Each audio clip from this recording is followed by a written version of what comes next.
how does that translate to your coaching practice and small businesses? Beautifully. So Lean Six Sigma in layman's terms is simply observing processes and systems and eliminating bottlenecks to make them more efficient and effective. And so when you think of a business owner, whether they're beginning or they've been in business for a little while, a lot of times businesses can't scale because they're a single point of failure and they have bottlenecks, right? And so when I come into a business as a coach and a strategist, I can say, hey, let's talk about your business and let's see the best way to kind of streamline those processes and those workflows to help them streamline those processes and workflows to make their business more effective and efficient so that they can scale and increase their capacity. Right, right. I apologize. I had my dog barking, No and I worries. just, you know, kick him out It's of the real life. room.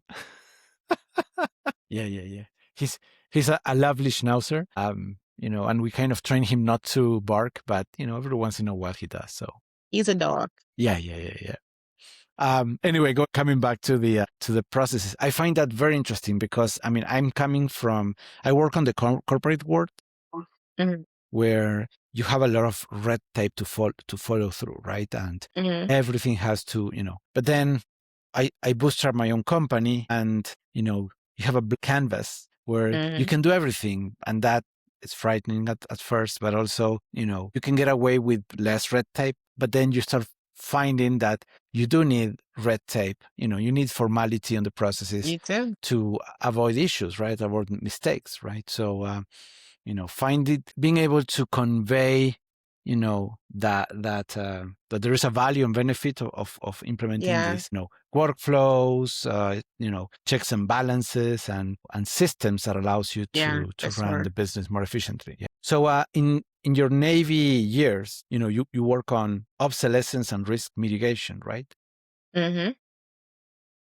What is the business version of that? I think every person that goes into business should do market research and they should use inversion is a thought process in the sense of I want my business to be successful. What's the worst case scenario? What could go wrong? What could keep me from being successful? Those are your risks. And knowing your risks up front can allow you to plan for contingencies because you can't manage what you don't measure. And so when you think of obsolescence, it means something is no longer necessary or value added or it's no longer available. And so when you think of the AI age, for instance, and all of the robotic things that are happening, and that's on the front right now, and it's like, okay, what is going to be the impact to my business long term? How can I incorporate this into my business to leverage it as a resource, but also to make me more value added in the space so that I don't become obsolete? Okay. And so having that knowledge up front, every client that works with me, not only do they get a plan of action with tasks, estimated start completion dates, dependencies, but they also get something that identifies the risk. If these are the steps to successfully incorporate a system in my business or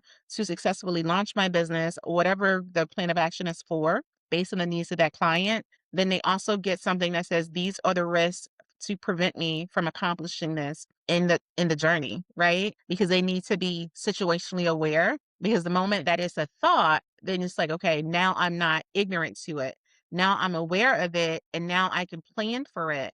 And so when you think, how do I make my business successful? This is what success looked like. You can also say, if my business was going to fail, what would that look like? Right. And then you work to make sure those things don't happen. Does that make sense?